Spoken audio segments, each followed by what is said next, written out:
మా బుల్లి ఓనర్ గారు అయితే ఇవాళ డైరీ ఫామ్ విజిట్ చేయడం అయితే జరిగిందనమాట. ఎందుకు ఏంటంటే బర్రెల్ని చూడడానికి కాదనమాట. చిన్ని కోడి పిల్లలు వచ్చాయి నాన్న అని వీడియో చూపించాను. అది చూపిగానే నేను కూడా వస్తాను, నేను కూడా చూస్తాను అనేసి ఇంకా హాలిడే ఉన్న రోజైతే వచ్చిందనమాట. ఆమె వచ్చిందో లేదో ఈమైతే వాళ్ళ అమ్మను వదిలేసి బయటకు వచ్చేసిందనమాట. ఇంకా అలా పట్టుకొని ఆ పాప చేతికి అయితే ఇచ్చేసాను. ఎంత హ్యాపీగా ఫీల్ అయిందంటే అసలు ఎక్స్ప్రెషన్ అయితే ఇంకా చెప్పనక్కర్లేదనమాట. అంత హ్యాపీ ఫీల్ అయిపోయింది.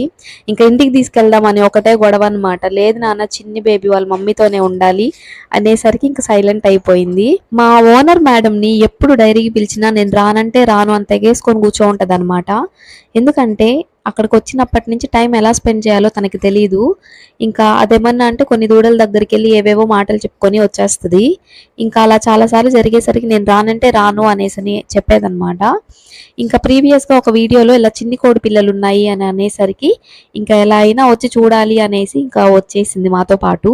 మేము ఇక్కడికి మధ్యాహ్నం ఎందుకు వచ్చామంటే మా వర్కర్కి అయితే ఫుడ్ ఇవ్వడానికి వచ్చాము. మా హస్బెండ్ అయితే ఊర్లో లేరు, అరుణాచలం వెళ్ళారనమాట. దానికనేసి అతనికి ఫుడ్ ఇవ్వడానికి వచ్చాము. ఇంకా మాతో పాటే వచ్చి కొంచెం టైం స్పెండ్ చేసింది. వీడియో కనుక నచ్చినట్లయితే లైక్ చేయండి, ఇంకా సబ్స్క్రైబ్ కూడా చేయండి. Thank you so much for watching అండి. మళ్ళీ మంచి వీడియోతో అయితే మేము ముందుకు వస్తాను. Bye bye.